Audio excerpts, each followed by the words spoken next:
O que é saúde para você? Sejam todos bem-vindos e bem-vindas. Eu sou a Rafa Brandão. Eu sou a Edma Alves, somos profissionais de educação física e esse é o Talk da Saúde. Um lugar para conversas que ampliam a sua visão sobre o que é saúde. De profissionais para todos os interessados em melhorar a sua saúde e de quem você atende. Aproveite esse episódio que foi feito com todo o nosso carinho. Voltamos mais uma semana, galera. Muito obrigada por vocês que estão aqui com a gente, acompanhem a gente. Tô gostando bastante da interação, galera. Obrigada mesmo. Obrigada por estar curtindo aquela estrelinha lá no Spotify, né, Edma? Qual o recadinho para quem tá chegando agora? Bom, pessoal, uma maneira de você ajudar o nosso trabalho, e é gratuita, basta você seguir a gente na plataforma que você está nos vendo ou nos ouvindo.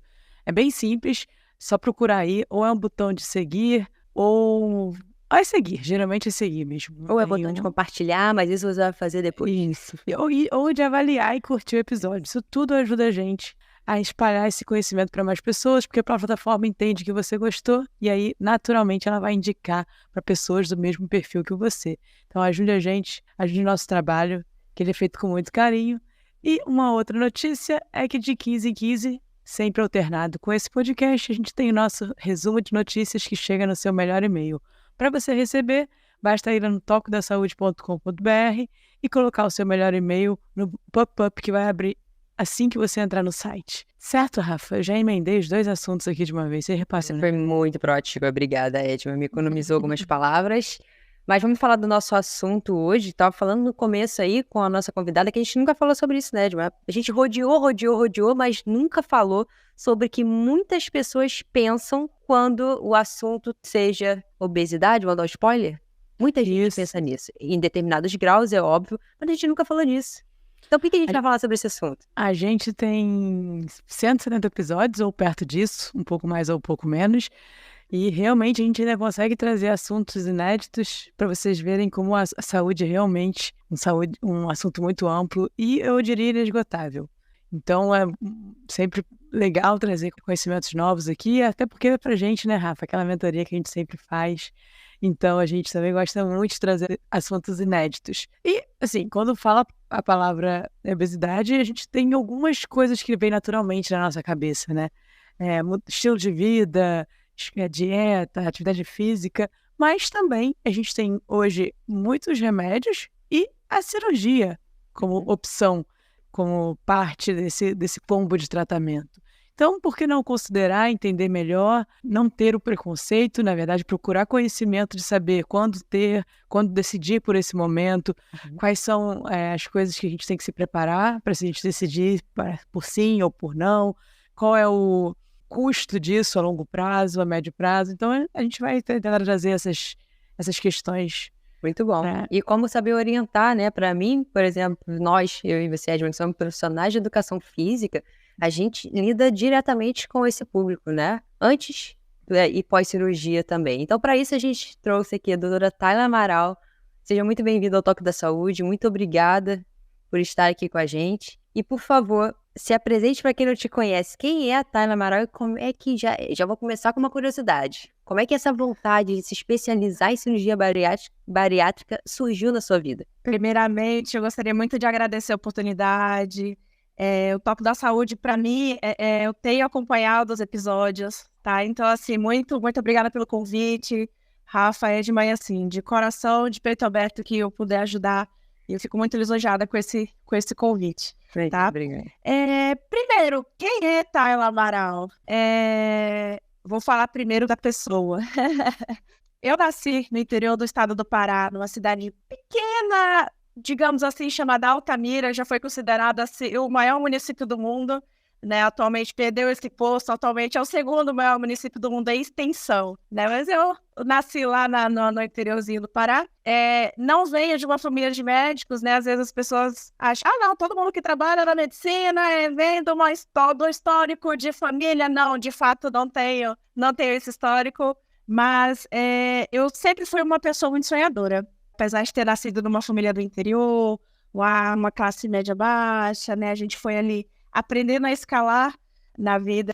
E eu sou, de fato, essa pessoa, né? Eu trabalho já há 10 anos no ramo da medicina, mais especificamente área de obesidade. E eu gosto muito desse assunto, porque é onde eu decidi me especializar, né? Não podia ser diferente. Então, a Tayla é essa pessoa. Essa pessoa é ser humano, erra como todo mundo, acerta como todo mundo, e é alguém que é muito interessada pela obesidade, né? A gente é algo que vem crescendo não só no Brasil, como no mundo, né? E a gente precisa, governos, enfim, de todos os países, temos um olhar mais atento a respeito desse assunto.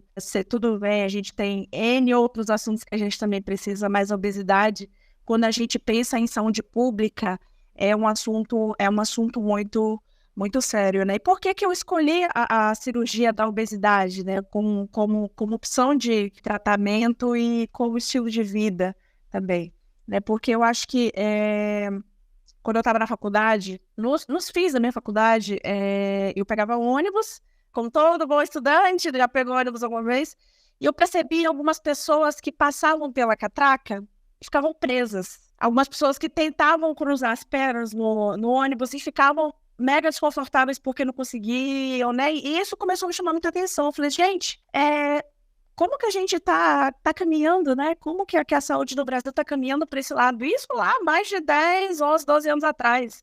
E hoje o panorama já se intensificou muito. Então, meu interesse pelo tratamento da obesidade veio a partir dessa observação, de que coisas pequenas do nosso dia a dia interferem muito no nosso bem-estar. Então, o meu histórico é mais ou menos esse aí.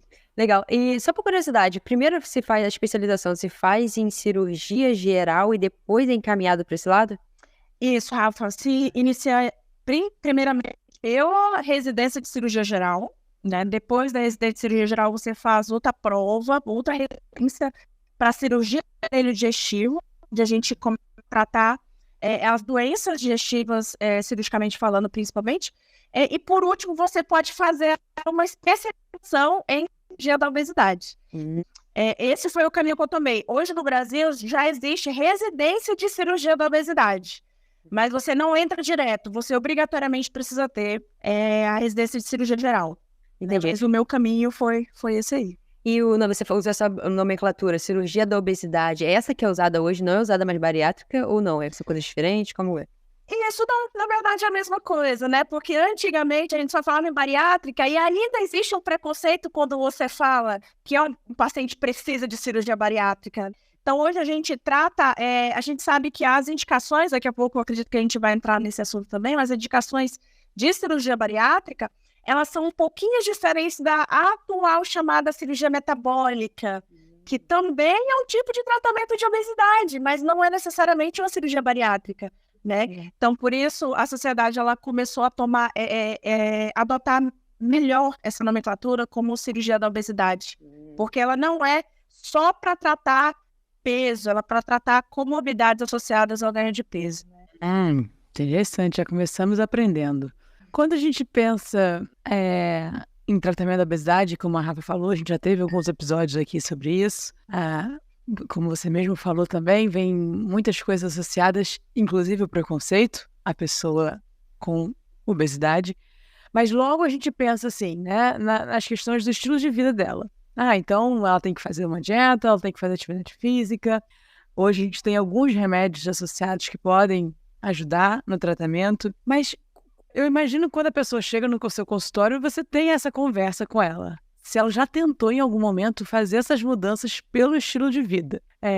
Se sim ou não, se eu estou certa, se esse realmente é o primeiro caminho, ou não necessariamente é o primeiro, mas a pessoa pode escolher o primeiro caminho. Se você pensa que é o primeiro caminho, e se a pessoa, o que você acha que vale de tentativa? Se ela já tentou alguma vez, por quanto tempo você dá uma chance para ela tentar? Ou não, se ela decidir nunca ter tentado, ela já pode ir direto para a cirurgia. Como você trata essa questão das mudanças do estilo de vida antes da cirurgia? Certo, é interessantíssimo esse ponto, porque às vezes quando o paciente ele entra no consultório, muitas das vezes ele já entra com medo do julgamento. Porque o paciente obeso, quando ele chega pelo menos para o cirurgião bariátrico, ele já chega até com uma expressão assim, cansada, né? Cansada de preconceito na rua, na família e às vezes da própria classe médica. O que a gente ouve, pelo menos lá no consultório, dos pacientes que adentram com a gente, comigo no consultório, é justamente essa queixa, fala, nossa, doutora, você não vai me julgar, né? Você não vai reclamar que eu não me esforcei, você vai me pontuar nesse sentido? E eu acho que não tem que ser por aí. Muito pelo contrário, geralmente quando o paciente ele já opta pela bariátrica, é porque ele já passou por inúmeros tratamentos, né? Já passou por dietas, já passou por atividades físicas, uso de medicações, e hoje nós temos diversos tipos, Edma, como você mesmo pontuou, e se isso faz parte da anamnese, que a gente chama, da entrevista com esse paciente. A cirurgia bariátrica, ela nunca pode ser a primeira opção de um paciente obeso, nunca. Geralmente, esse paciente ele já vem de um histórico, mas ainda existem algumas pessoas que optam pela bariátrica por achar que é a maneira mais curta, mais rápida, o caminho mais rápido para atingir a perda de peso. Mas, geralmente, esses pacientes que pensam dessa forma são os que estão com foco errado. Eles estão com foco só da estética, né? Então, é isso que a gente precisa começar a mudar também. A conscientização do paciente que opta pela cirurgia bariátrica. E assim como existem as medicações para tratar hipertensão, diabetes, que são doenças crônicas, a cirurgia bariátrica nada mais é do que um modo de tratamento. É como se fosse um meio que a gente utiliza para ajudar aquele paciente a tornar a obesidade, a reduzir a obesidade e deixar ela reprimida lá no cantinho. A gente, infelizmente, a gente não pode falar em cura da obesidade, mesmo com a cirurgia bariátrica. A gente fala em remissão. Falar em cura é muito complicado. Até para a gente falar em cura de cânceres, por exemplo, é depois de vários anos de remissão de doença. E falando em doença crônica, como a obesidade hoje é classificada, a gente tem CID para obesidade, a gente nunca pode falar em cura. Por isso que a cirurgia ela é um meio de tratamento, ela não é uma pílula mágica. Então a gente precisa tratar a cirurgia bariátrica como esse novo meio também de tratamento que é muito bem fundamentado atualmente. Uhum. Quais são os parâmetros hoje, tá, aqui nos parâmetros médicos que eu digo, né? Além dessa mudança de estilo de vida, né? Além de investigar isso, que levam o médico, então, a indicar a bariátrica. Se diz, por exemplo, que não tem que ser a primeira escolha a cirurgia. Tá. Alguém chega no consultório, conta o seu histórico, qual é a indicação? Por exemplo, tem um mínimo de peso, tem um mínimo de tentativas. Certo. Geralmente, o que a gente estipula é um mínimo de 2 anos de tentativas falhas para o controle desse peso, além de um peso adequado também para cirurgia. E a gente classifica essa indicação baseada no peso no IMC, que é o Índice de Massa Corporal. O IMC a gente calcula de uma forma muito simples, a gente pega o peso, divide pela altura ao quadrado e a gente chega nesse número. Quando esse índice se encontra na faixa de 35 até 40, e esse paciente já tem alguns outros problemas de saúde, como hipertensão, diabetes, gordura no fígado, dores articulares, apneia do sono, ou seja, se ele tiver esse índice de 35 a 40 de IMC associado a alguma comorbidade, ele já teria indicação para cirurgia bariátrica. Lembrando que esse paciente precisa ter tentado algum método de perda de peso que tenha falhado por no mínimo 2 anos, tá? Os pacientes que têm o IMC acima de 40, independente se possuem algum problema de saúde ou não, já teria essa indicação, mas inicialmente a gente precisa de fato avaliar se esse paciente tentou, o que tentou e por quanto tempo tentou. Interessante, eu queria voltar um pouco na sua fala, que você falou que as pessoas já chegam exaustas, né, de ter tentado outros métodos. Você vê um preconceito delas mesmas quando elas encaram a cirurgia como uma derrota, assim, no sentido de não conseguir de outros jeitos, ela não encara apenas mais uma fase do tratamento. Você acha que ainda tem esse olhar como assim, putz, nada deu jeito, só me resta isso. Então, acho que a gente tem que trabalhar para mudar esse olhar e entender que é uma fase do tratamento. Não, exatamente. Muitos chegam com esse pensamento, poxa, eu vim porque eu não consigo mais. Mas, às vezes, esse julgamento não é nem ele que se impõe aqui, impõe a ele, por desinformação.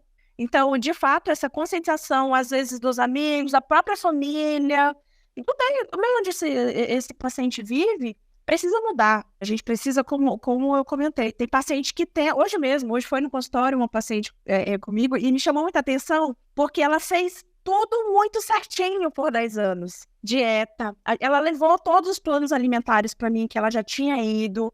O esposo foi com ela. Falou, não, doutora, eu sou prova de que ela tentou. Ela come exatamente a mesma coisa que todos nós comemos em casa. Ela tem 2 filhos, é casada. O esposo tem o IMC normal, os filhos têm IMC normal e ela tem obesidade. E eu perguntei, mas você come escondido? Você tem aquela famosa gaveta das besteiras, né? Que geralmente no home office, né, as pessoas, durante a pandemia, até para liberar um pouco do estresse, da ansiedade, acabaram descontando um pouquinho mais no doce. E aí eu fiz todos esses questionamentos. E durante essa entrevista, essa anamnese, a gente tem alguns meios até para fazer esse paciente parar de comer caso alguma coisa ainda, né? Então, mas de fato não, essa paciente ela tinha feito tudo certo e mesmo assim, durante 2 anos, tentou medicação viral, tentou enzima para emagrecer, tentou tudo. E de fato, ela veio comigo e falou assim, doutora, eu falhei. Eu falei assim, onde você falhou? Né? Eu acho que é muito essa culpa que a gente precisa parar de jogar em cima do paciente obeso, julgando ele como preguiçoso. Isso precisa começar em cada um de nós. Isso é algo que, infelizmente, é cultural. Não só no Brasil, não estou falando a nível de Brasil, né? E a gente precisa começar a mudar. Hoje a gente tem um sensacionalismo julgador. A gente, olha só, a própria Juju Todinho, que está aí na mídia, acabou de fazer cirurgia bariátrica. Eu entrei no Instagram dela um dia desses, falei assim, nossa, fica aparecendo lá de vez em quando. Eu falei assim, deixa eu ver como é que tá, o que o pessoal tá comentando, né? Porque agora é a bola da vez, né? E um dos primeiros comentários eu vi, nossa, não mudou nada. Nossa, mas continua gorda, continua obesa. Pra que você fez isso com o seu corpo? Não tô te vendo magra. Gente, a cirurgia da obesidade, ela é um processo. E é aí que a informação precisa ser levada de modo mais condizente. Não é o paciente deitar numa mesa de cirurgia e sair magro. Sair com 10 quilos a menos já no dia da cirurgia não funciona dessa forma. E, de fato, eu acho que falta um pouquinho de conscientização nesse sentido. Ótimo, vamos, estamos aqui para ajudar nisso. Mas uma perguntinha antes da gente entrar, de fato, na cirurgia. Também, às vezes, eu escuto algumas frases embutidas de muito julgamento, do tipo assim, não adianta nada fazer cirurgia, você vai continuar comendo, você tem compulsão alimentar, tem que tratar, então não adianta nada você fazer isso se não parar de fazer isso e tal. De fato, a gente tem algumas restrições que impedem a cirurgia, por exemplo, a compulsão alimentar, ela é um indicador que a pessoa não pode fazer a cirurgia? Ela não é uma contraindicação absoluta, Edma, mas ela precisa obrigatoriamente ser tratada antes de operar. Todo o sucesso da cirurgia bariátrica, ele vem, primeiro, do engajamento do paciente com o tratamento. Não só melhorando, porque melhorando da cirurgia bariátrica, eu sempre falo que é um namoro, assim, é um namorinho de primeira vez. O paciente está empolgado, perdendo peso. Depois que ele se estabiliza, começa a relaxar. E é onde a gente precisa trazer esse paciente de volta. Quem opera um paciente bariátrico casa com ele. E eu acho isso muito legal. Eu sempre falo assim, você é casado? Sou. Então eu sou seu outro casamento. E eu sou um casamento consentido. Porque quem opera não é operar e vai pra vida. Tchau, Edma, Rafa, muito prazer em ter te operado, não. Isso aqui é um tratamento. Da mesma forma que você, às vezes, tem hipertensão, você vai no seu cardiologista todo ano para ver se o remédio está certinho, da mesma forma é a cirurgia bariátrica. Todo ano você vai ter que estar lá comigo, levando seus exames. Olha, Edma, Rafa, tá tudo certinho. Pode manter o seu tratamento. Eu vou ver se você está reganhando algum peso. Não, olha, tá tudo certinho, você está fazendo sua atividade física. Opa, não, olha, Edma, você está comendo chocolate escondido. Você pode esconder lá da sua família, mas de mim você não pode esconder. Eu preciso saber o que está acontecendo, né?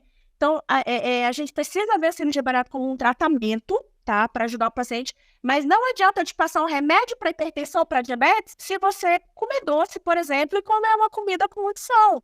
A gente vai precisar estar ajustando. Então, o remédio não vai fazer tudo também pela tua saúde. Assim como a cirurgia não vai. Ela não vai funcionar se você não tiver o teu comprometimento. Então, precisa ter esse balanceio do engajamento do paciente com o tratamento cirúrgico. E você me perguntou da compulsão alimentar, mais propriamente dito. A compulsão alimentar, ela está presente em mais da metade dos pacientes que fazem a cirurgia bariátrica. Porém, ela é tratada ou deve ser tratada antes de operar, porque após a compulsãozinha acontecer, vai trazer benefícios para esse paciente. Então, por isso que para fazer a cirurgia bariátrica, a gente precisa de um acompanhamento multiprofissional, multidisciplinar, onde entra nutricionista, onde entra psicólogo, às vezes psiquiatra para tratar as compulsões, endócrino, cardiologista, educador físico. Em relação, inclusive, à atividade física, tem paciente que fala assim, depois da cirurgia eu começo. Não, a hora de começar é agora. Eu falo isso na primeira consulta. Você faz alguma atividade? Não. Então, pode começar a procurar alguma coisa que você goste. Assim como a dieta, a atividade física, só vai funcionar se você fizer. E a que mais funciona é aquela que você faz. Não adianta te empurrar uma academia pegando 100 quilos na perna. Se você for ficar uma semana, eu preciso te engajar, preciso fazer você descobrir o que te atrai. Aí eu falo, testa a dança, testa a hidroginástica, testa a corrida, testa a musculação, testa, sei lá, fit dance, né? Tem várias opções. Eu acho que o paciente ele precisa quebrar um pouquinho também desse mito de que obrigatoriamente precisa ser aquele levantamento de peso lá todo dia. É altamente recomendado? É altamente recomendado. Mas, infelizmente, para o bariátrico, para o paciente com obesidade, a gente não pode obrigar. A gente precisa entender o lado dele e as limitações dele também. Perfeito. Já gostei de você. Eu já gostava, agora eu vi. Sofrer para evacuar é algo que pode afetar significativamente a sua qualidade de vida. Mas não se preocupe, estamos aqui para apresentar uma solução simples e eficaz. O cocócoras. Trata-se de um banco de madeira maciça, especialmente desenvolvido para apoiar os pés na hora da evacuação, promovendo a posição correta para que você possa fazer o cocô de maneira mais confortável e eficiente. Com os pés apoiados no cocócoras, você simula a posição de cócoras, a mais saudável para a sua evacuação.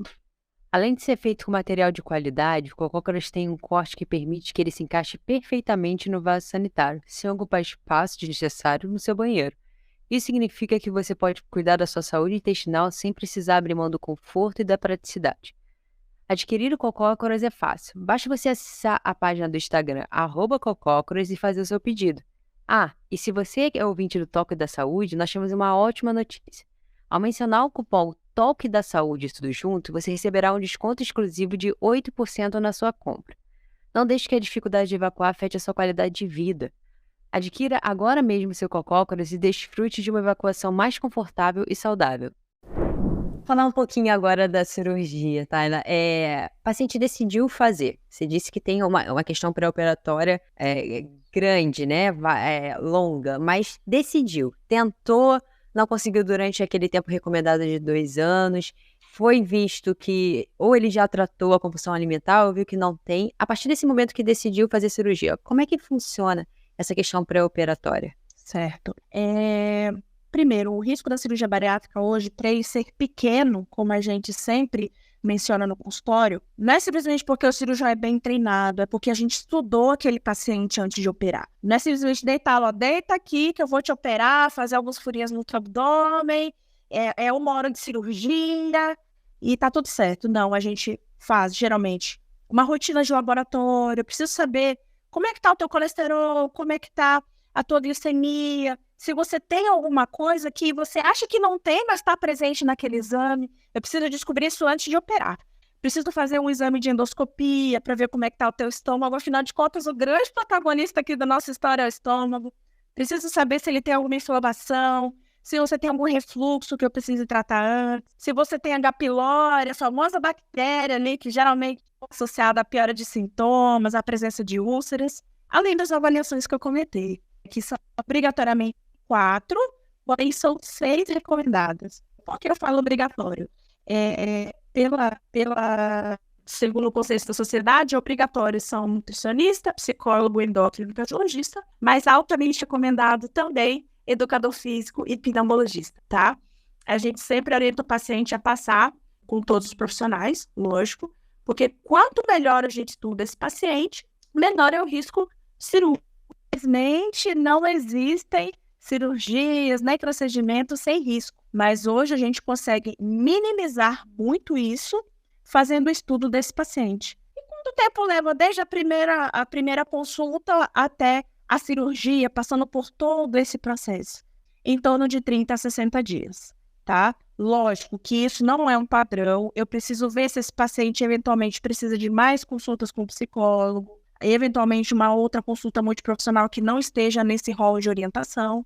Por isso que essa equipe é importante que ela ande também alinhada, se converse a respeito do quadro daquele paciente específico. Interessante. Nossa, tem várias perguntas, mas vamos focar um pouquinho mais. É uma decisão realmente importante, né? Eu, por exemplo, eu fujo de tomar remédio, imagina de cirurgia. Mas é uma decisão importante na vida. Eu acho que E ela não pode ser tomada de um dia para o outro, tá? Não pode. Ela depende de um apoio familiar, tá? Geralmente, quando o paciente ele não tem um apoio familiar, eu recruto essa família, porque se essa família não apoia é porque não entende o processo, ou porque tem um exemplo que não deu certo, ou porque viu uma publicação no Instagram falando, olha, 90% de quem faz a cirurgia bariátrica engorda. Como teve uma reportagem sensacionalista recentemente, que estampou a capa de vários jornais, telejornais, olha, 90% de quem faz engorda. Aí você vai abrir, porque faltou acompanhamento nutricional, acompanhamento psicológico, acompanhamento de educador físico.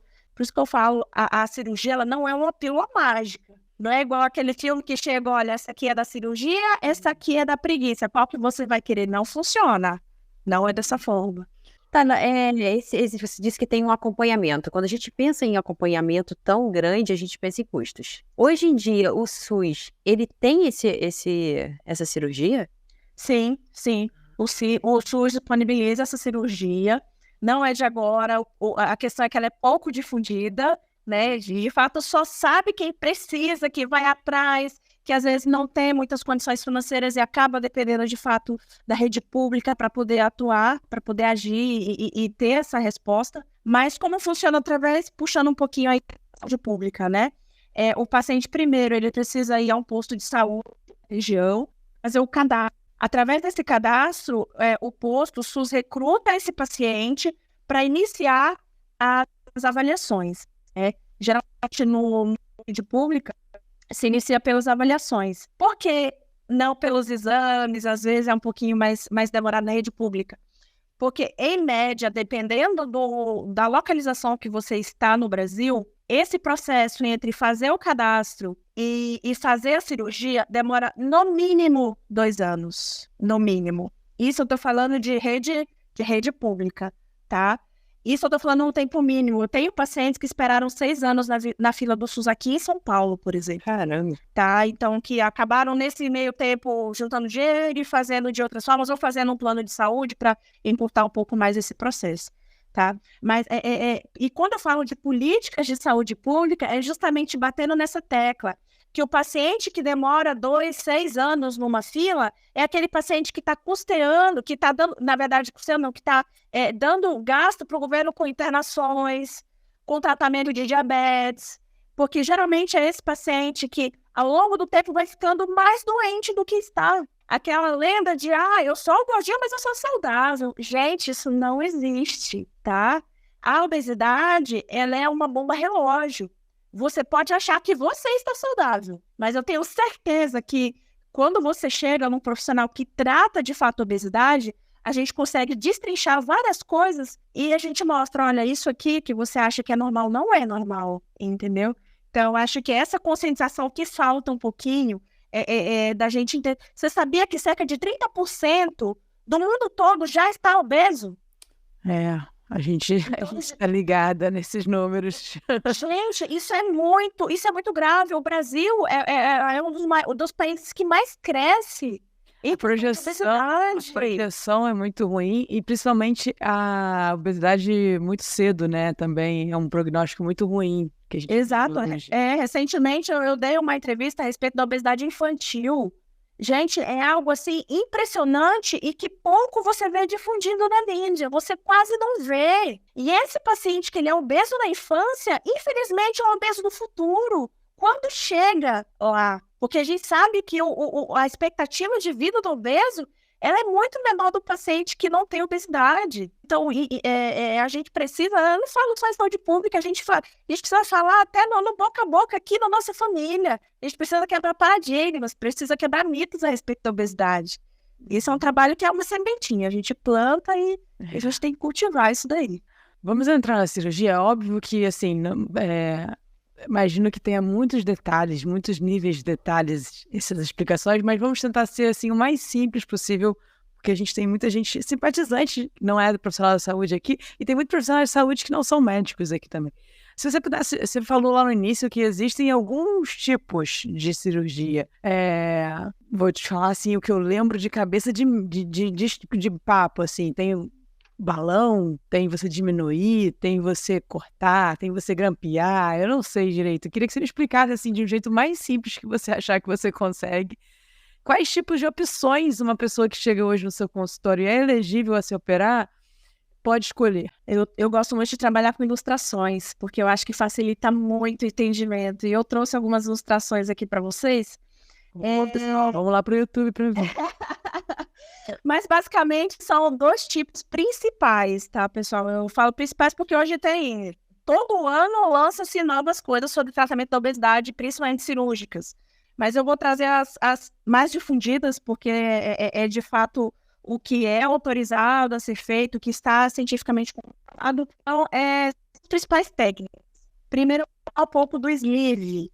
Vou mostrar uma imagenzinha, talvez fique um pouco mais fácil para entender. O que é o sleeve, pessoal? O sleeve é uma técnica. A gente faz uma secção vertical aqui no estômago, olha. Esse aqui é todo o estômago, tá? Então, no sleeve, a gente faz uma secção vertical aqui e a gente grampeia e corta esse estômago. E a gente acaba retirando do abdômen cerca de 70% a 80% do volume total dele, que é essa parte maior aqui que vai sair. E o que vai ficar dentro do abdômen do paciente é esse estômago menor, tá? Essa é a técnica chamada sleeve. E vou detalhar um pouquinho também do bypass, daqui a pouco eu trago um comparativo sobre elas, um comparativo bem prático aí para todo mundo ficar entendido sobre o assunto. A outra técnica é o bypass. Olha só, o que acontece no bypass? É uma técnica um pouquinho mais complexa, mas basicamente o bypass constitui-se na diminuição do tamanho do estômago. Então, o estômago que é grande a princípio, que cabe aí em torno de 1 litro de conteúdo quando bem estufado, né? A gente vai diminuir esse estômago para que pouca coisa que o paciente coma já traga saciedade. Então, evita que esse paciente precise comer muito volume, já que o estômago vai ser menor, tá? Se o estômago é menor e ele está cortado, eu preciso manter aqui o pertuito do meu alimento. Então, eu vou puxar uma alça intestinal lá de baixo e emendar nesse estômagozinho menor aqui, certo? E a parte de trás, que eu separei, eu criei um desvio intestinal, juntando ele aqui embaixo. Por quê? Porque o alimento que esse paciente consumir vai vir para esse estômago, causar saciedade precoce, vai passar por essa alça intestinal e quando chegar nessa junção aqui, vai receber todo o banho de enzimas que vem desse outro lado. Por isso que simplesmente, eu cortei, costurei, eu vou tirar isso daqui. Eu não tiro, porque essa outra parte que está separada, ela é importantíssima para liberar as enzimas digestivas que vão degradar aquele alimento e tirar os nutrientes necessários para o corpo, tá? Então, comparando, são essas duas aqui, olha. E elas são bem diferentes estruturalmente. Para a gente definir entre uma e outra, lógico, vai depender muito da anamnese, dessa entrevista que a gente faz com o paciente. Porque o que a gente vai levar em consideração? A gente vai levar o volume alimentar desse paciente, se esse é um paciente que come muito volume, se esse é um paciente que é mais beliscador, se esse é um paciente que gosta de doce, até isso a gente leva em consideração, se ele tem refluxo, se ele tem diabetes. Então, essa entrevista a gente faz durante a consulta e aí a gente vai montando uma linha de raciocínio para definir a melhor técnica a ser adotada para esse paciente. E Edma, você falou até do balão gástrico, né? O balão gástrico, às vezes, é uma dúvida muito comum. Isso aí, o balão, né? O balão gástrico, ele não é uma cirurgia. Ele é um procedimento que a gente faz por endoscopia, onde, por endoscopia, esse balão ele é introduzido, logicamente, de forma murcha, ele está desinsuflado quando ele entra pela endoscopia. E quando ele se encontra dentro do estômago, a gente insufla ele com líquido que geralmente é soro fisiológico. Tá? E por que o balão ele não é considerado uma cirurgia? Porque ele não é definitivo, né? Ele é temporário. O balão fica, em média, dentro do estômago em torno de 6 meses a 1 ano, dependendo do tipo de balão. Tá? E para que ele serve? A indicação mais correta do balão hoje é ser uma ponte para a cirurgia. É induzir a perda de peso em um paciente com um risco muito elevado, um IMC muito alto, induzir essa perda para que ele vá para a cirurgia de uma forma mais segura, entendeu? Porém, a gente sabe que existem pacientes com perda da cirurgia que não querem algo tão positivo no momento e acabam optando pela colocação do balão. Não é contraindicação esse desejo, tá? Mas a maior recomendação do balão não é essa perda de peso em IMCs menores, é ser uma ponte para a cirurgia. Nossa, adorei essa explicação, hein? Pronta para ser professora, não tá não? Adoro coisas que tem figuras que explicam. Adoro. Eu gravo muito melhor assim. Por isso que eu falo, gente, se eu aprendo dessa forma, eu preciso trazer isso de uma forma mais fácil para os pacientes. Então, quem é meu paciente sabe que eu trabalho com muita ilustração, muita figura, porque fica mais fácil. Se eu chegar e falar para vocês aqui, ó, a gente diminui o estômago, faz um desvio intestinal, emenda isso daqui. Gente, a cabeça de vocês vai fazer assim. Eu já ia viajar. Você tem canal no YouTube? No YouTube a gente tá em construção, tá? Eu e minha equipe, a gente tá com o canal em construção no YouTube. Seria. Exato. Não, mas tem muita coisa boa por aí. E daqui a um tempo, ó, tô super aberta aqui para voltar e mostrar para vocês a evolução aí das minhas explicações, viu? Por favor, está convidada. Mas falando um pouquinho desses efeitos da cirurgia, especificamente na parte hormonal, tá? Aqui, principalmente a que diz respeito a apetite. Algo muda? Quais são os efeitos dessa cirurgia, tá? Tem uma preparação com medicação? Como é que funciona essa parte? Principalmente também nessa percepção subjetiva, né, da vontade de comer. Como é que atua isso tudo? A parte hormonal, ela é completamente mudada com a cirurgia, Rafa.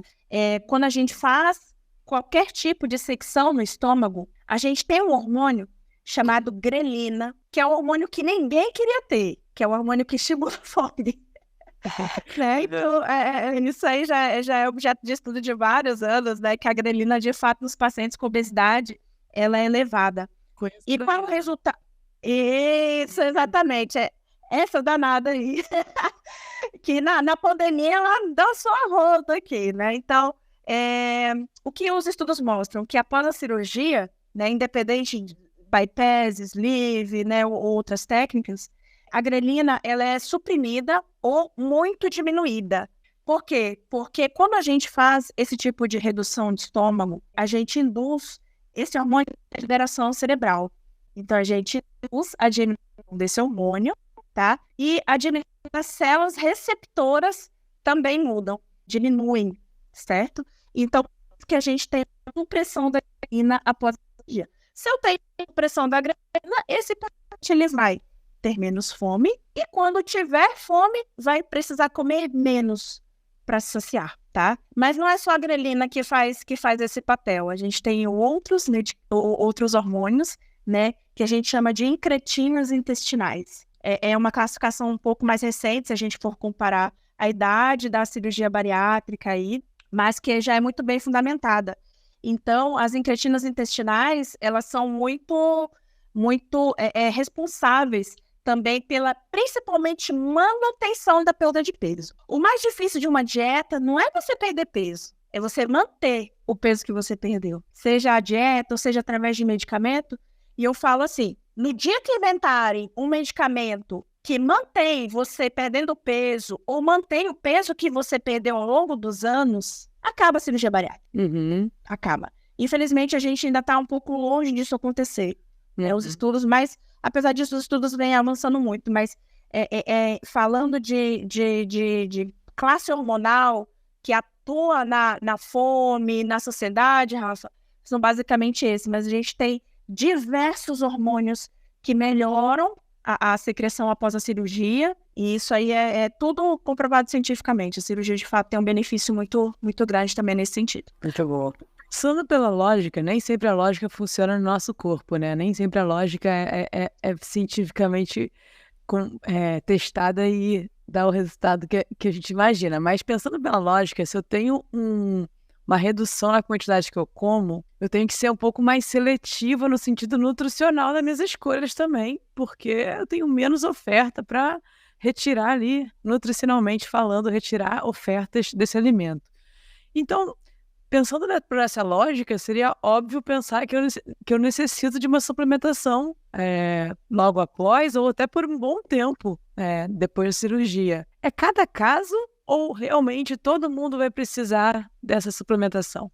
Todos vão precisar, Edma, independente da técnica. Por quê? Imagina que você passou a sua vida inteira comendo uma certa quantidade de comida, acostumada com aquele volume, comendo de uma certa forma, seja rápido ou não. Imagina que depois da cirurgia, o teu estômago está menor, logo, você falou super bem, você vai ter que ser mais seletiva.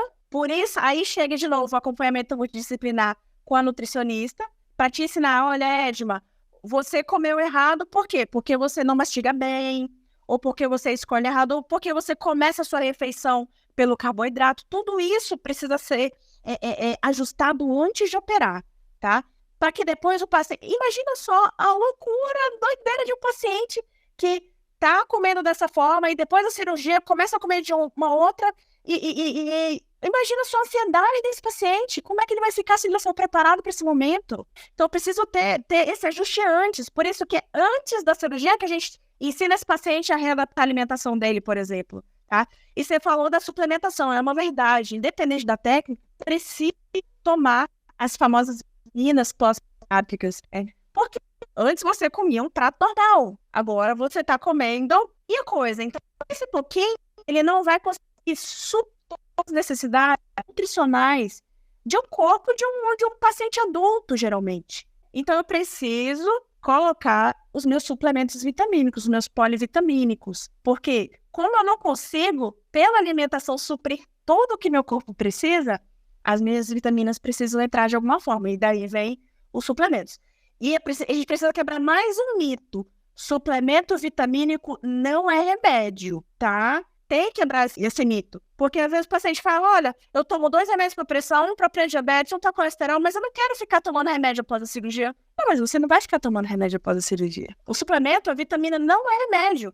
Inclusive, nós 3 que estamos aqui, que não temos cirurgia bariátrica, que não temos nenhuma intervenção, se eu for dosar o nosso exame de sangue agora, por exemplo, para vitamina D, eu tenho certeza absoluta que nós 3 precisaremos repor. Por quê? Porque o nosso hábito de vida mudou muito. Hoje, o sol que a gente tem é esse sol aqui, é fluorescente, é o que está dentro de casa, é a nossa luz. A gente não pega mais sol, até porque o sol se tornou cancerígeno em alguns horários. A gente consome atualmente menos proteína do que a gente consumia anteriormente. Entraram os alimentos ultraprocessados, refrigerantes. Então, assim, se eu for dosar o laboratório de um paciente que não tem obesidade, com certeza ele já vai precisar de uma suplementação vitamínica. Mas só trazendo um gancho aí para quebrar esse mito de que a vitamina não é remédio, tá? Muito bom. E pensando em curto, médio e longo prazo, tá? Qual é o desfecho que é esperado de uma cirurgia? Quais são, por exemplo, os critérios que pode dizer, sim, a cirurgia foi um sucesso? Perfeito. Quando a gente faz uma cirurgia bariátrica, Rafa, a gente estima que esse paciente perca entre 30% a 40% do peso total, tá? Sendo que em torno de 10% desse peso, esse paciente ele perde no primeiro mês de cirurgia. E considerando que esse paciente vai perder peso até 1 ano a 1 ano e meio, em média 18 meses de fato, eu não posso esperar que ele perca 10% do peso total todo mês. Senão daqui a pouco não sobrou nem um osso para contar a história. Então, isso é bom de matemática para Exatamente. 12, 18 meses, 10, 18 meses, não, vou sumir. Então, assim, o primeiro mês é aquele mês de boom do paciente, aquele mês que, nossa, tá mil maravilhas, tudo bem, eu tô numa dieta mais restrita, mas eu tô vendo resultado. Então, o paciente chega no consultório, perdi 10%, tô ótima. Segundo mês, doutora, eu acho que eu tô parando de perder peso. Aí entra aquela frustração quando o paciente não é bem orientado. Entra aquele medo, poxa, será que eu vou voltar de novo para aquela luta que era antes? Poxa, mas eu fiz a cirurgia para melhorar. E parece que agora eu tô perdendo peso, eu queria perder 30 quilos, eu não queria perder só 15. Aí ele volta no consultório. Aí eu explico de novo, olha, fulano, você tem 10% do peso que você perdeu no primeiro mês. Mas Aí eu puxo ele pro cálculo. Faz o cálculo comigo. Se você tem 1 ano para perder peso, se você perder 10% do seu peso total por mês, daqui a 1 ano você não existe. Entendeu? Daqui a 1 ano você já perdeu, não tem mais nem a célula para contar a história. Então, gente, a cirurgia bariátrica é um processo gradativo, tá? É persistente mas ele só vai ser duradouro se o paciente se comprometer, tá? Porque, em média, o paciente que reganha peso, começa a acontecer esse reganho em torno do 4º, 5º ano pós-cirúrgico, quando acontece. Por isso que esse paciente ele não pode sumir do nosso consultório, porque ele precisa entender que ele tem uma doença que não tem cura, mas a gente está oferecendo o controle, mas para que dê certo, ele precisa estar acompanhando. A gente está lá puxando a orelha, orientando, tudo isso faz parte do tratamento. E também a gente pode sempre falar, a gente tenta trazer aqui, Tayla, óbvio que o peso se uma pessoa decidiu fazer a bariátrica, a cirurgia da obesidade, ela é algo que ela quer mensurar o resultado ali. Mas eu acho que vão vir tantos resultados na funcionalidade da vida dela que a gente também pode valorizar isso. Óbvio que vai ser, talvez, não tanto você, mas os outros profissionais da clínica vão fazer isso, mas só para deixar esse ponto aqui, porque às vezes é pouco no número do peso, mas a funcionalidade dela que ela ganha é muito. Então, talvez a gente tenha que reforçar isso como profissional de saúde para ela reparar bem o quanto ela está vivendo melhor, né? Perfeito. E se você conversar com todos os meus pacientes, eu não trabalho com meta de peso. Doutora, qual que é a minha meta? Eu falo assim, a meta é ser feliz. A meta é ter o bem-estar, é poder tomar um banho e conseguir enxugar todo o corpo, né? É poder andar e não cansar, é poder cruzar as pernas, amarrar os sapatos sem precisar de ajuda de ninguém. Essa é a meta. Porque antes a gente falava muito em meta de peso. Olha, você pesa 100 quilos, você tem que pesar 60. Aí se o paciente ele voltava com 63 quilos, ele frustrava. Ele falava, poxa, eu falhei de novo. Tá entendendo? Então, a meta de peso, ela deixou de existir. Ela tá caindo por terra, tá? Mas a gente tem essa média de peso, de perda, de 30% a 40%. Lógico que isso vai depender do empenho do paciente, do estilo de vida dele, vai depender de vários fatores. Sentar e levantar do chão também é um marcador importante. Voltam a ganhar, né? Muitas pessoas... Edma, muitos pacientes obesos roncam e não sabem que o ronco do obeso ele pode ser um sinal importante de apneia do sono. Eu tenho um paciente que a primeira que operou foi a esposa, né? Ela operou comigo primeiro tem 1 ano, e ele operou mais recente, porque ele tinha muito medo. Ele falou, não, vai primeiro, né? Falou pra esposa, vai primeiro, depois eu vou. E quando ele viu ela ganhando qualidade de vida, ele falou, opa, agora é minha vez. No primeiro mês, ele tinha uma apneia do sono grave, usava CPAP, que é um aparelho que a gente usa para respirar durante o sono. Com 1 mês de reavaliação do pneumologista, ele se livrou do CPAP. Então, por isso que o número ele tem que parar de ser taxativo, não é o número que define o paciente. Isso também tem que cair por terra aí. Boa. Vamos explorar um pouco mais, assim, o entorno. Como que o entorno pode ajudar essa pessoa? Geralmente são familiares, mas pode ser pessoas que convivem. Como você acha que o social pode ajudar uma pessoa que está em processo de cirurgia ou fez a cirurgia? Que dicas você dá para a gente não errar? Para a gente não errar. Primeiro, se você está muito decidido, lógico que para a definição da cirurgia bariátrica é um processo, não vem do dia para a noite. Não é, olha, porque eu vi o podcast hoje, amanhã eu quero operar. Não, isso é uma construção, né? E a gente vem aqui também para trazer essa informação, tá? Beleza, decidi operar. O que eu preciso ter do meu lado para me ajudar nesse processo? Pessoas que te amam. E além de pessoas que te amam, pessoas que saibam como é o processo da cirurgia. Porque é muito fácil a gente julgar. Não, você não precisa. Ou falar, olha, você, Edma, não precisa, você tá ótima. Ou eu gosto de você assim. Ou o marido às vezes fala pra mulher, não precisa, você me satisfaz dessa forma. Mas ela não está feliz com ela. A gente precisa parar de viver a felicidade dos outros. Achar que se o outro tá achando que eu sou feliz, tudo bem, então eu vou pela felicidade. Gente, não pode ser assim. E geralmente só quem sabe é a gente mesmo. E o mais importante, o que nem você falou, é só a família, não. É o teu amigo, é o do trabalho, é o teu chefe. Todas as pessoas, elas precisam estar compartilhando do mesmo desejo que você. Além de compartilhar o mesmo desejo, todo mundo aceitar que passa. Todo mundo entender o processo, certo? É você fazer a cirurgia, você levar o seu companheiro, sua companheira, o seu filho. Eu já operei paciente que não tinha apoio de ninguém na família. E essa paciente, eu falava assim, você não tem apoio de ninguém? Traz a sua mãe, que ela morava com a mãe na época, traz a sua mãe. A mãe dela era super contra, veio comigo, eu expliquei todos esses desenhos aqui. Eu expliquei tudo pra ela, tá vendo? Olha aí o risco, ela tinha muito medo de morrer, da filha dela morrer na cirurgia. Eu falei, calma. Você sabia que a cirurgia bariátrica, ela se equipara ao risco de uma cesariana quando ela é feita por profissionais bem capacitados?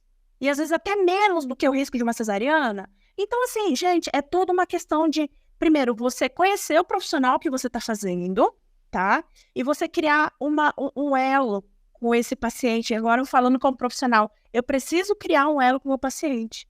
100% dos meus pacientes têm meu telefone pessoal. 100%. Essa paciente, inclusive, ela me ligava quando ela estava mal. Por quê? Porque ela não tinha apoio da família. Até a mãe dela em consulta, ela me ligava. Doutora, olha, eu tô assim, assado. Eu falei, calma, senta, respira. Eu venho no consultório hoje, a gente toma um café. Nem que seja pra tomar um café, tomar um chá. Vem, só pra gente bater um papo. Isso já deixa a pessoa mais autoconfiante, que ela não precisa caminhar sozinha. E não precisa. Então, o importante é de a gente ter um laço com quem a gente sabe que vai caminhar ao nosso lado. É o mais importante. Uhum.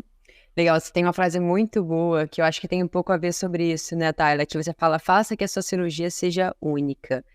Faz parte disso, né? Você aumentar esse social, o ambiente, como ele é empoderador no sentido de engajamento do paciente, né? De dar força. Porque você, como você disse, não é porque você fez a cirurgia que o resultado virá amanhã. Existe todo um processo. É isso. Exato.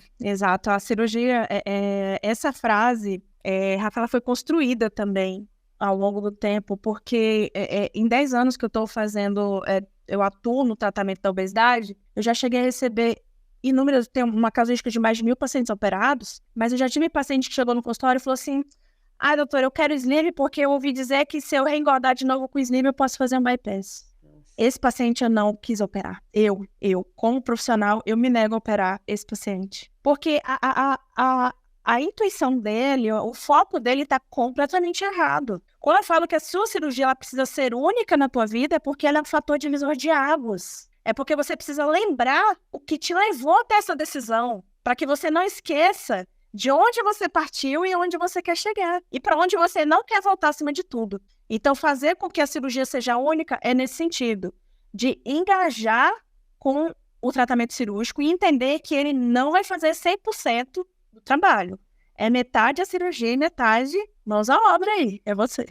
Muito bom. Afinal, tem a ver muito com o estilo de vida, né? Então, não tem como ser pílula mágica. Totalmente. Agora a gente vai entrar na pergunta que eu acho que vai ser a mais difícil do programa. O que é saúde pra você, Tayla? Nossa Senhora. Qual é o tamanho da frase que você quer como resposta? O que o coração tá falando? Isso, Coração. que venha do estômago, lá de dentro. Nossa, vou vir lá do estômago agora. Saúde pra mim é você conseguir fazer o que você quiser sem limitações. Isso pra mim é saúde, tá? É você fazer o que você... amanhã eu quero acordar e quero caminhar lá no Ibirapuera. É você conseguir fazer isso sem pensar que... já não vou conseguir, eu vou assar as pernas, né? Tem paciente que assa quando caminha muito. Ou, nossa, não, vou ficar depois, sei que eu vou sair de lá e vou passar no McDonald's, no Burger King pra bater um hambúrguer. Saúde, pra mim, é bem-estar. É muito mais do que um número, é muito mais do que um peso na balança, é muito mais do que o que os outros falam que você é. Saúde pra mim é bem-estar e é a capacidade de você fazer o que você quiser fazer sem o teu corpo te impedir. Isso pra mim é saúde. Bem parecida com a minha, hein? Ó, interessante. É uma experiência inesquecível. Experiência médica ou pessoal? Quanto mais pessoal, a gente gosta mais, mas pode ser médica se você quiser também, porque faz parte de você, né? Vamos lá. Uma experiência inesquecível. Posso falar uma pessoal e uma médica? Pode, claro. Vou começar pela médica, então. Eu tenho uma paciente que ela pesava 180 quilos. E ela me marcou muito. Por isso que eu trago ela como exemplo sempre que eu posso, porque ela não andava. Essa paciente, ela não andava. As nossas consultas iniciais, elas foram feitas por telemedicina, porque ela não conseguia andar. Ela não conseguia tomar banho sozinha, ela não conseguia se enxugar. E ela me contou tudo isso na primeira consulta, foi uma consulta de quase 2 horas aí, e de fato eu não tenho pressa com os pacientes. E a experiência que eu tenho para contar dessa paciente, ela perdeu 94 quilos, tá? Hoje ela anda de patins, hoje ela ri, ela estiliza o cabelo, ela casou. e ela acabou de completar agora 2 anos de cirurgia. Para mim, essa é uma experiência muito marcante, é uma experiência que eu vou levar, porque nós só somos amigas depois disso. Porque, como eu te falo, é um elo que vai sendo construído, é o segurar na mão. Você não pode deixar um paciente assim andar sozinho. E eu faço questão de andar junto. E ela se tornou uma amiga minha hoje, né? E essa foi uma experiência que me marcou muito, porque foi uma das primeiras pacientes super obesas que eu operei na minha carreira, e que, assim, mudaram de vida completamente, e eu não consigo nem descrever o tanto que essa paciente mudou de vida, porque só sabe quem passa na pele mesmo. Eu posso ter 100 mil comentários aqui a respeito dela, mas ninguém é melhor para falar aqui do que ela. Ela, de fato, quando ela dá o depoimento dela, é uma coisa muito chocante. E uma experiência pessoal para mim que talvez eu nunca esqueça foi quando eu passei no vestibular. Como eu te falei, eu venho de uma família que ninguém é médico, ninguém é desse lado. Meus pais vieram de famílias muito, muito humildes, a gente aprendeu a ser muito humilde já desde pequeno, tanto nas nossas atitudes como no modo de falar. E no dia que eu decidi, eu não quero que meus pais eles completem 80 anos e continuem trabalhando, a não ser que eles queiram, né? Mas eu quero dar um conforto para eles. E no dia que eu passei no vestibular, eu ouvi o resultado da minha aprovação à distância, porque eu tive que ir embora para Belém para estudar, e na minha cidade não tinha muitas condições. E eu lembro que eu estava numa mesa de vidro, né, transparente. Tava eu e uma amiga minha, e ela me chamou pra ir pra casa dela pra eu não ouvir sozinha, porque na época passava na rádio, né, passava resultado vestibular, né, e eu tava com ela. Aí eu lembro que tava chegando perto, por ordem alfabética, tava chegando perto, assim, da letra T, eu apoiei a minha mão, assim, no vidro, e eu sentia pingar na mesa o meu suor de nervoso, né, e na hora que eu ouvi meu nome, o rapaz falou errado. O radialista falou meu nome errado. Aí eu não sabia se eu comemorava, se eu quero ver agora, eu tô aqui morrendo. E assim, só que eu falei assim, não, é impossível ter um nome do meio muito parecido, assim, o meu nome é Tayla Krieger Amaral. Krieger vem do alemão, da parte de mãe, só que ele escreve K-R-U-G-E-R.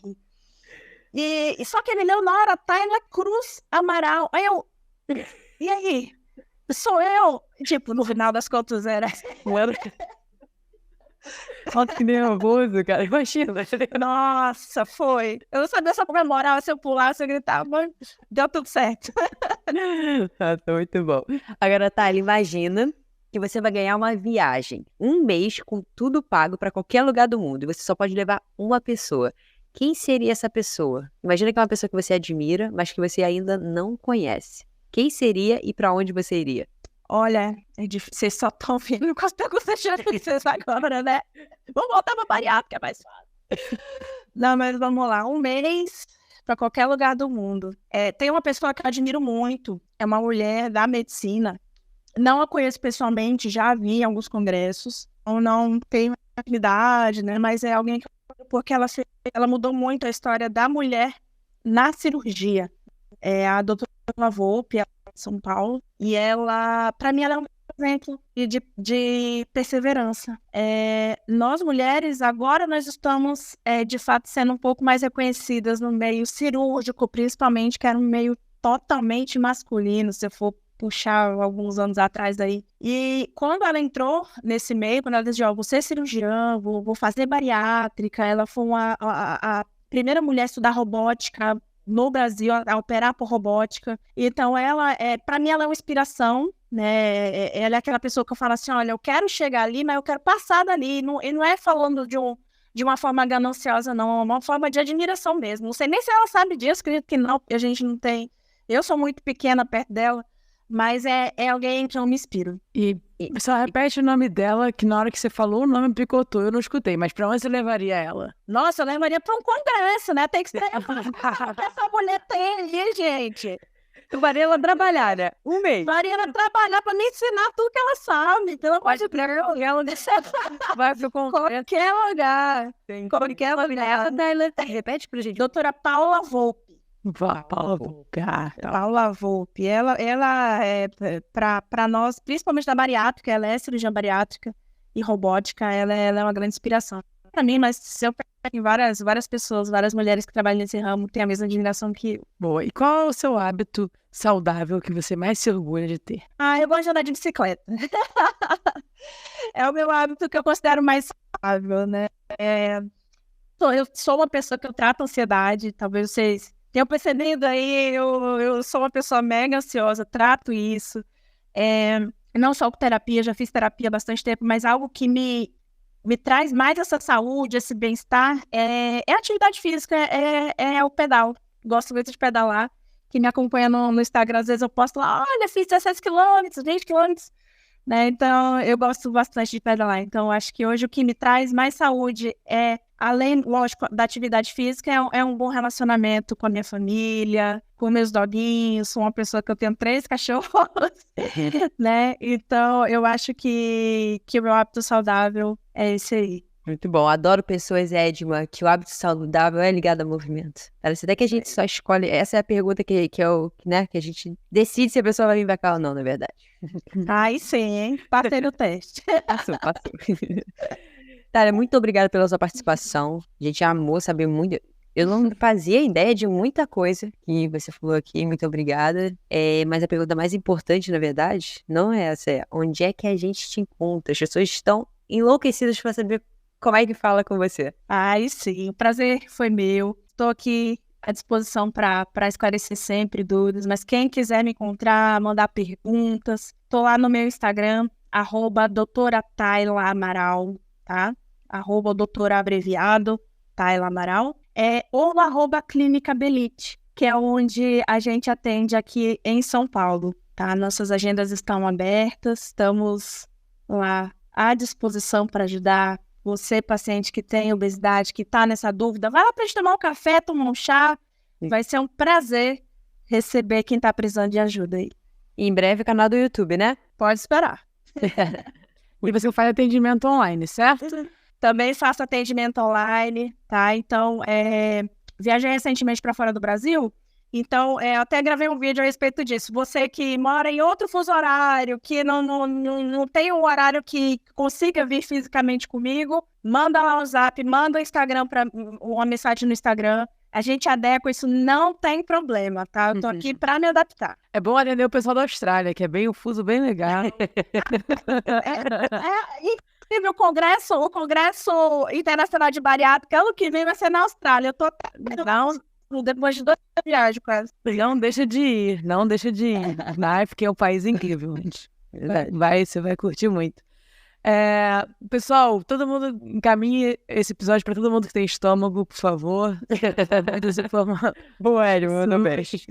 E muito obrigada para quem chegou até aqui. Beijo, até a próxima.